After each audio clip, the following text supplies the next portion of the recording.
Avec un investissement de 50 millions de dollars provenant des ressources propres de l'État, des efforts visant la souveraineté numérique à Madagascar avancent de manière significative. Depuis 2019, l'État entreprend la mise en place de la souveraineté numérique, ce qui a permis à plusieurs structures de s'installer progressivement. Il s'agit notamment de l'unité de gouvernance digitale, du Centre national de l'état civil et de l'identité, et de la Commission malgache de l'informatique et des libertés.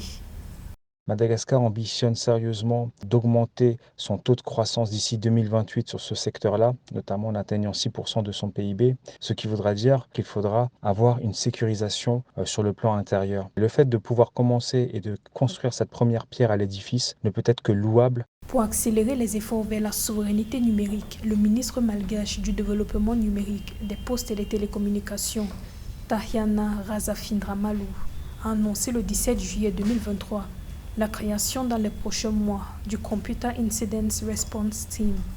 Cette entité va assurer la sécurité des systèmes d'information à travers le pays.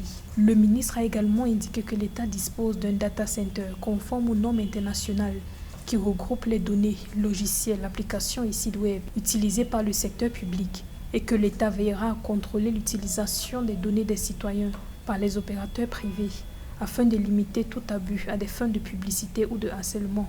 Le fait de ne plus être tributaire des opérateurs privés, c'est un chemin qui est encore long, qu'il faudra bien évidemment perdurer, qu'il faudra encore densifier en termes d'investissement, parce que Madagascar va se développer sur différents plans, que ce soit au niveau de l'éducation, au niveau de la santé, au niveau de son économie, au niveau de l'accessibilité de son administration publique, ce qui voudra dire que la sécurisation va demander beaucoup de moyens. Le gouvernement malgache a également déployé un réseau privé de fibre optique de 300 km dans la capitale Antananarivo, qui va connecter tous les établissements publics et leur permettre de limiter la dépendance vis-à-vis des opérateurs privés. La transformation numérique de Madagascar est menacée par les cyberattaques, les piratages et le vol de données. L'Association des entreprises du e-commerce déplore près de 40 000 incidents d'intrusion informatique par jour dans le pays. Précisons que Madagascar se prépare à lancer la technologie 5G à travers le cloud computing, offrant ainsi des opportunités d'emploi pour les jeunes.